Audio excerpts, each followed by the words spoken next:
राधे राधे, जय श्री कृष्णा, श्री कुंज बिहारी श्री हरिदास। कैसे हैं आप सभी लोग? आशा करती हूँ कि आप लोग सुखी मंगल से होंगे, स्वस्थ होंगे और प्रभु का नाम निरंतर लिए जा रहे हैं।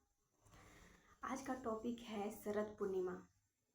शरद पूर्णिमा कब है और इसके साथ साथ जो चंद्र ग्रहण लग रहा है वो कब होने वाला है, कैसे कैसे इसमें हम लोग तैयारियां कर सकते हैं, पूजा कर सकते हैं कि नहीं कर सकते हैं, कोई व्रत अगर हम उठाना चाहते हैं तो वो उठा सकते हैं या नहीं। बहुत सी चीज़ें हैं जो मैं आपको इस वीडियो के माध्यम से बताने वाली हूँ।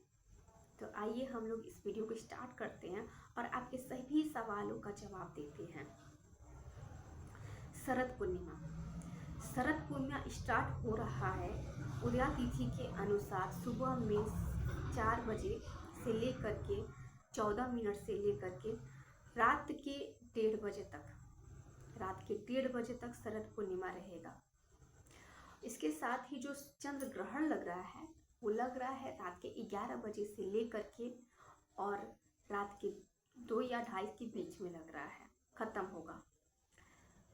तो शरद पूर्णिमा पर हमें क्या करना है और क्या नहीं। देखिए, शरद पूर्णिमा पर अक्सर हम लोग सुने हैं या जानते हैं कि खीर ज़्यादा महत्व बनता है। खीर का महत्व बहुत ज़्यादा है। इस दिन खीर बनाया जाता है। इस दिन खीर को हम अपने छत पे रख देते हैं ढक करके, ताकि कोई भी जानवर उसको छू ना सके। और जो चंद्रदेव की जो अच्छी किरणें हैं, जो मतलब कि पॉजिटिव एनर्जी है, वो हमारे खीर पर आ जाए। और उसी खीर को हम ले करके सभी परिवार के सदस्य थोड़ा थोड़ा करके सुबह में खाते हैं। लेकिन इस बार चंद्र ग्रहण है तो ऐसा करना तो वाजिब होगा नहीं। लेकिन अगर आप करना चाहते भी हैं तो आप चंद्र ग्रहण लगने से पहले आप बिल्कुल भी यह कार्य कर सकते हैं।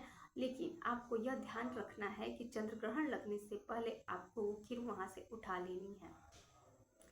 आपको वहां जो दिया वगैरह आप जलाए हैं, चंद्र ग्रहण लगने से पहले ही आपको वहां से उठ के चले जाना है। दिया बुझने तक आपको वहां नहीं रुकना है। हालांकि अक्सर ऐसा होता है कि जब भी हम शरद पूर्णिमा का जो खीर बनाते हैं उसे चंद्रदेव को अर्पित करते हैं और जो उनकी जो किरणें हैं उन पे आती हैं, और वहाँ पे हम एक दिया जलाते हैं घी का, देसी गाय के घी का दिया जलाते हैं।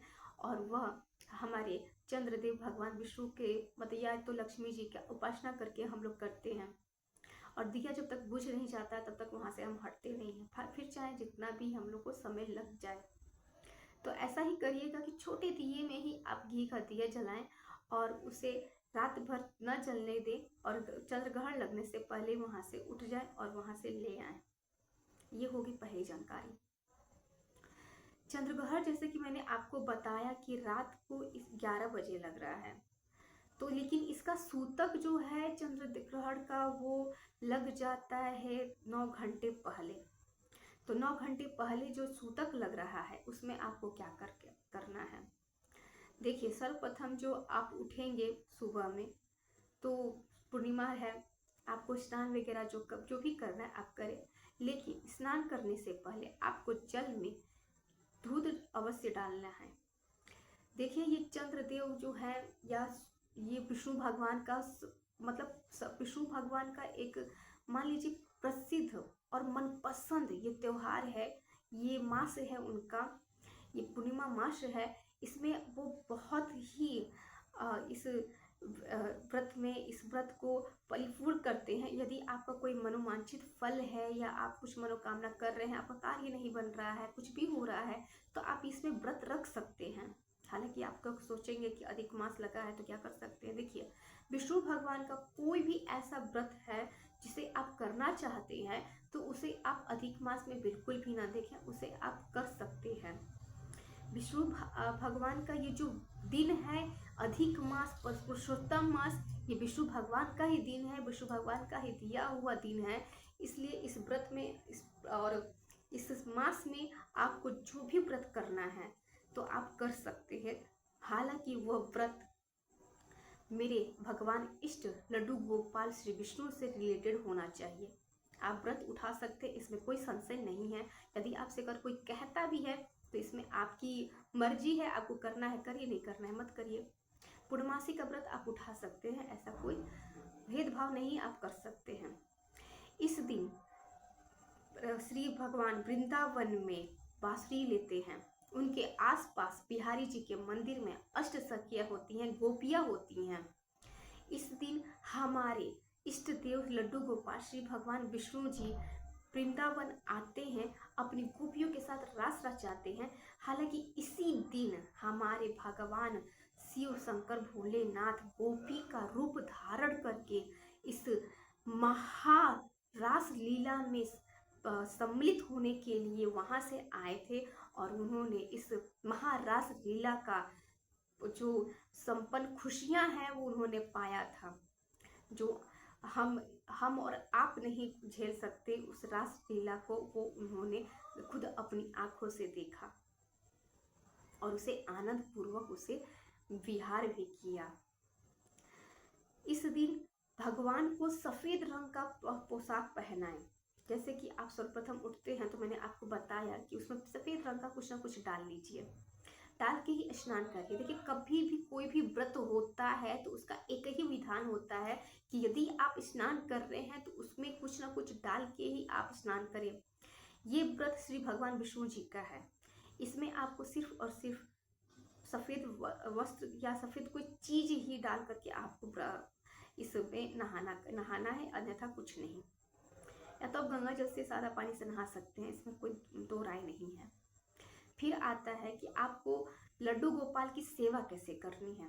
लड्डू गोपाल की सेवा आपको वैसे ही करनी जैसे आप पहले करते हैं, लेकिन इसमें आपको खीर बनाना है।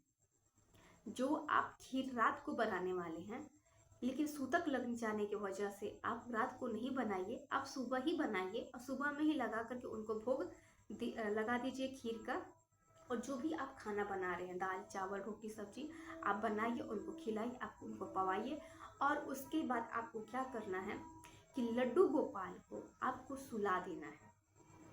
देखिए, आपको जो भी खिलाना पिलाना है सूतक लगने से पहले खिला पिला देना। मैंने जैसे आपको बताया कि 9 घंटे पहले सूतक लगेगा, तो आपको 3 और 3:30 बजे के बीच में लड्डू गोपाल को सुला देना है, उनका पट ढक देना है। सुलाने से पहले आपको ये कार्य अवश्य कर लेना है कि उनके पास सूखे मेवे, ड्राई फ्रूट्स वगैरह पॉलीथीन रख दीजिए, या तो किसी कटोरी वगैरह में कुछ भी रख रहे हैं तो उसको ढक दीजिए। पानी अगर आप उनको दे रहे हैं तो पानी भी ढक दीजिए।